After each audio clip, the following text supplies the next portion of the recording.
اور پھر جب انسان قرآن پڑھتا ہے تو اللہ اس کے دل کو بھی نرم کر دیتے ہیں، اللہ اس کے دل کو بھی موم کر دیتے ہیں۔ دلوں کی سختی کا علاج قرآن کی تلاوت ہے، دلوں کی سختی کا علاج قرآن کی تلاوت ہے، دلوں کی سختی کا علاج قرآن کی تلاوت ہے۔ آج ہمارے دل اس لیے سخت ہیں کہ قرآن کی تلاوت نہیں کرتے۔ آپ صلی اللہ علیہ وسلم نے ارشاد فرمایا، سب سے زیادہ دور اللہ سے وہ ہوتا ہے جس کا دل سخت ہوتا ہے۔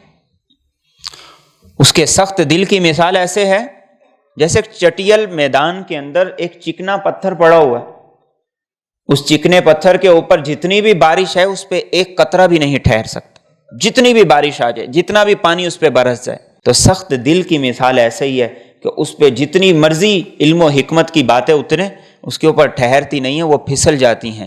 دلوں کو نرم کرنے کے لیے قرآن کی تلاوت ہے۔ اور آپ قرآن پڑھتے تو روتے، قرآن سنتے تو رویا کرتے تھے۔ عبداللہ بن مسعود کہتے ہیں کہ ایک دفعہ رسول اکرم صلی اللہ علیہ وسلم نے مجھے کہا کہ مجھے قرآن پڑھ کے سناؤ۔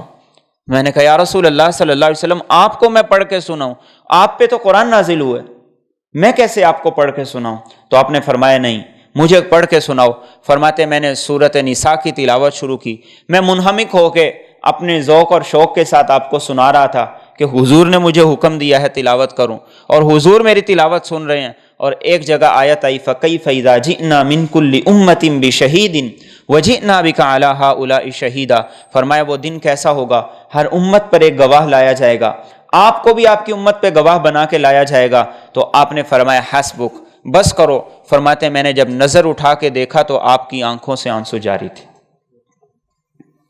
قرآن پڑھتے ہوئے بھی روتے، قرآن سنتے ہوئے بھی رویا کرتے تھے۔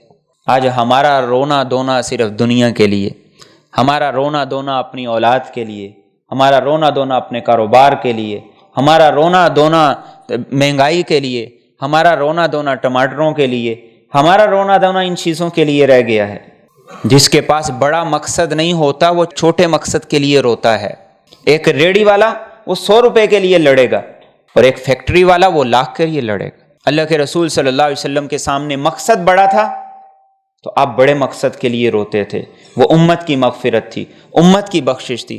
ہمارے سامنے مقصد ہی یہ ہے کہ ہماری ہانڈی پک جائے، ہمارے ٹماٹر پورے ہو جائیں، ہمارا ڈالر نیچے آ جائے، پیٹرول سستا ہو جائے، بجلی سستی ہو جائے۔ اس سے آگے ہم سوچتے ہی نہیں، اس سے آگے ہماری سوچ ہی نہیں جاتی۔ اللہ کے رسول صلی اللہ علیہ وسلم کی ایک بڑی خوبصورت دعا تھی، اللہم لا تجعل الدنیا اکبر ہمنا، اے اللہ دنیا کو ہمارا سب سے بڑا غم نہ بنانا، ولا مبلغ علمنا، ہمارے علم کی انتہا وہ دنیا کو نہ بنانا، ولا غایت رغبتنا، ہماری سوچوں کی انتہا دنیا کو نہ بنانا۔